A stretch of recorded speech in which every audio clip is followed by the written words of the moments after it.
अच्छा, visual studio में जब हम फाइल में जाके न्यू और प्रोजेक्ट बनाते हैं किसी भी लैंग्वेज में, जैसे विजुअल सी शार्प है, विजुअल बेसिक है, सी प्लस प्लस है, किसी भी टेम्पलेट पे हम जब क्लिक करते हैं तो उसके जो अंदर प्रोजेक्ट आते हैं उनकी लिस्ट सामने आ जाती है। जैसे विजुअल बेसिक पे क्लिक किया, ये उसके तमाम प्रोजेक्ट्स हैं या प्रोजेक्ट के टेम्पलेट्स हैं। अगर हम सी शार्प पे क्लिक करते हैं तो ये सारे सी शार्प के टेम्पलेट्स हैं, सी शार्प के प्रोजेक्ट्स हैं। तो मैं आपको इनमें से सिर्फ 4 अभी समझाऊंगा जो मेन हैं। वैसे तो काफ़ी है, लेकिन मैं जो असेंशियल या मेन या मोस्ट इम्पॉर्टेंट जो प्रोजेक्ट्स के टाइप्स हैं वो मैं आपको समझाऊंगा। वो कौन से समझाऊंगा? Number 1 important type of project is Windows form application. Number 2 is WPF यानी Windows presentation foundation. Number 3 console application and number 4 ASP.NET web application. They are the important types of projects under C# template. तो सबसे पहले start करते हैं Windows form application से। Number 1, अच्छा, Windows form application अगर आप डेस्कटॉप एप्लीकेशन बनाना चाहते हैं, जैसे मिसाल के तौर पे कैलकुलेटर है, ये एक विंडोज़ फॉर्म एप्लीकेशन, ये एक विंडोज़ एप्लीकेशन है, ये एक डेस्कटॉप एप्लीकेशन है, या नोटपैड है, MS पेंट है, इस किस्म के जो प्रोजेक्ट हैं या कोई भी कस्टम एप्लीकेशन है तो आप विंडोज़ फॉर्म एप्लीकेशन पे क्लिक करें, प्रोजेक्ट का नाम दे दें, उसकी लोकेशन सेट करें। फॉर एग्जांपल मैं ब्राउज़ लोकेशन में से मैं E ड्राइव में फोल्डर बनाता हूँ C#, और इस C# में मैं इस प्रोजेक्ट को सेव करूँगा। मैं प्रोजेक्ट का नाम देता हूँ विन फॉर्म एप 1। इसको मैंने कर दिया okay. Windows form application desktop application बनाने के लिए इस्तेमाल किया जाता है। इसमें सिंपली हम कोई भी सॉफ्टवेयर बनाते हैं तो इस फॉर्म के ऊपर बनाते हैं, यानी हम पूरा अपना सॉफ्टवेयर इस फॉर्म के ऊपर बनाएंगे। यानी जो हमें चीज़ अपने सॉफ्टवेयर में चाहिए, कोई लेबल चाहिए, कोई टेक्स्ट बॉक्स चाहिए, बटन्स चाहिए, लिस्ट बॉक्सेस चाहिए, जो चीज़ें चाहिए वो हम इस टूल बॉक्स से उठाते हैं। जस्ट जैसे बटन चाहिए, बटन पिक किया, और अगर हमें लेबल्स चाहिए जैसे ये लेबल, या हम डबल क्लिक भी करेंगे अगर किसी कंट्रोल पे, तो इस तरीके से भी हमारे ये कंट्रोल ऐड होते जाएंगे और पूरा जो डेस्कटॉप एप्लीकेशन है वो हमारे सामने होगा। और ये सेम कंट्रोल हम कोड में भी वैसे बना सकते हैं। तो ये अगर हम फॉर एग्जांपल एक मैं सिंपल आपको एप्लीकेशन बना के दिखाता हूँ। ये 3 लेबल्स मैंने उठाई और 3 टेक्स्ट बॉक्स उठाते हैं। टेक्स्ट बॉक्सेस डबल क्लिक करें, 1, 2 और 3, ये 3 टेक्स्ट बॉक्सेस आ गए, नंबर 1, नंबर 2 और नंबर 3। अब हम चाहते हैं कि ये इसके लेबल का नाम चेंज करें या टेक्स्ट चेंज करें, तो हम प्रॉपर्टीज़ विंडो को इस्तेमाल करते हैं तमाम जो है वो इनकी सेटिंग्स के लिए। फॉर एग्जांपल इस लेबल का नाम रखते हैं वैल्यू 1 और इस लेबल का नाम रखते हैं वैल्यू 2, और इसी तरीके से इस लेबल का नाम रखते हैं वैल्यू 3। या फॉर एग्जांपल हम चाह रहे हैं कि उन 2 टेक्स्ट बॉक्सेस में हम कुछ वैल्यू टाइप करें और उसका रिज़ल्ट इसमें आ जाए। अब इनके नाम बाय डिफ़ॉल्ट इसका नाम होगा टेक्स्ट बॉक्स 1, इसका नाम टेक्स्ट बॉक्स 2, इसका नाम टेक्स्ट बॉक्स 3। हम इनके नाम चेंज करते हैं।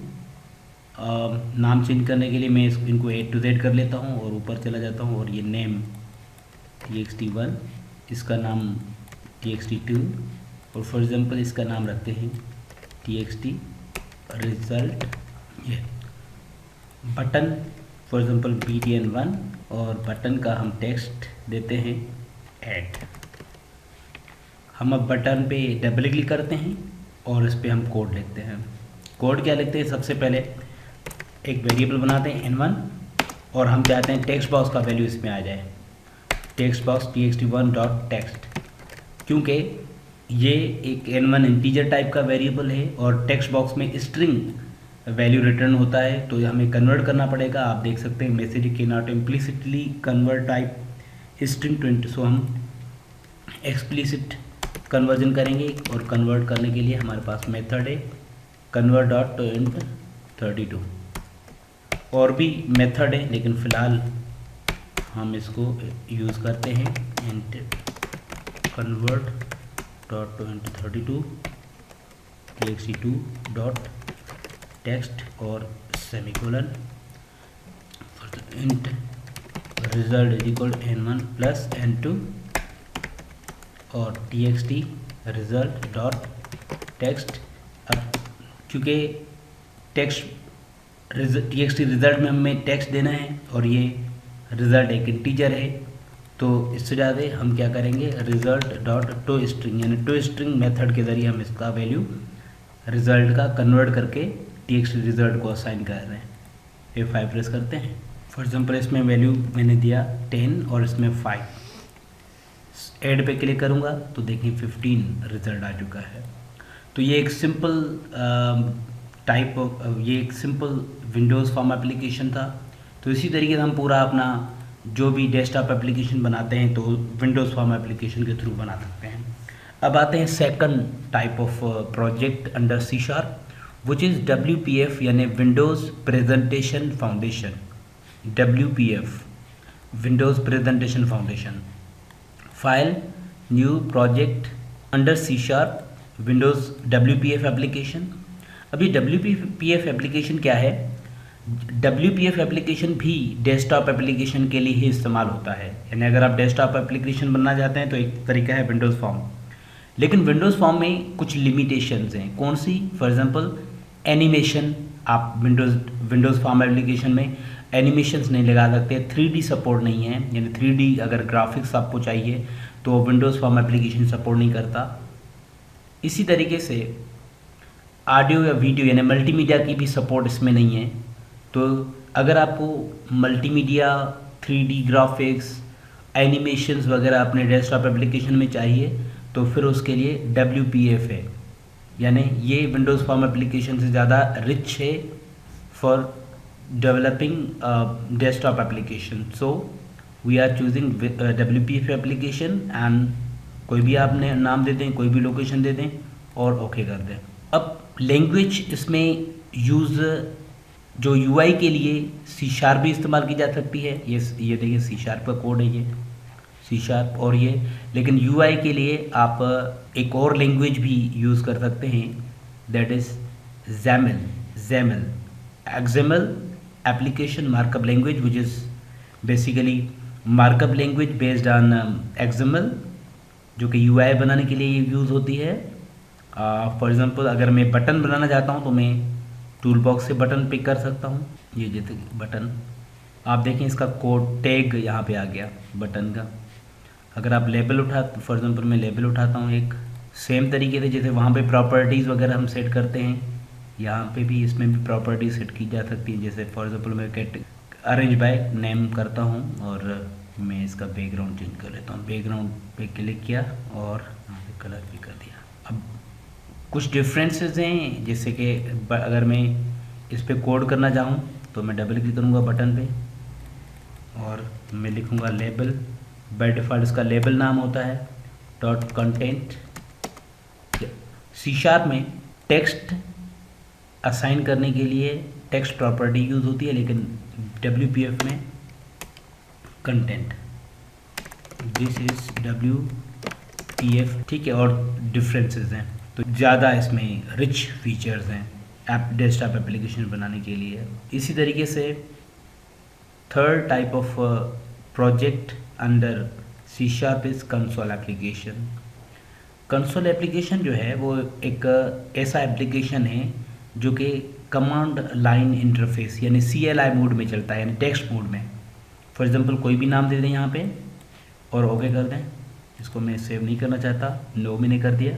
आप देखें यहाँ पे मैं कोई भी फॉर एग्जांपल कंसोल एक क्लास है, उस पर एक मेथड है राइट लाइन, तो मैं राइट लाइन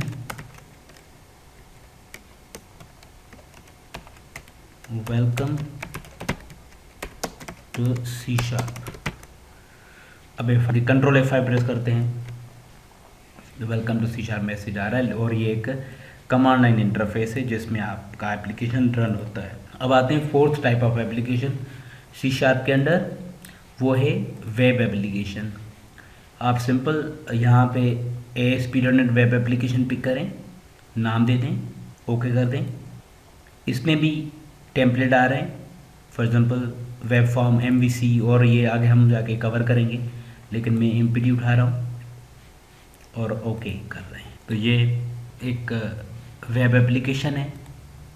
हमने क्योंकि MPT उठाया हुआ है तो इसमें कोई भी चीज़ नहीं है, हमें हर चीज़ इसमें ऐड करनी होगी। अगर हम टेम्पलेट उठाते हैं, जैसे for example file, new, project, या वेबसाइट उठाता हूँ, आप वेब एप्लीकेशन इस तरीके से भी बना सकते हैं, यानी फाइल में न्यू और फिर वेबसाइट, या प्रोजेक्ट में जाके ASP.NET वेब एप्लीकेशन, इसको ओके कर दें। अगर फिर यहाँ पे आप फॉर एग्जांपल अगर मैं टेम्पलेट उठाता हूँ, जैसे वेब फॉर्म, और इसको ओके कर दूँ।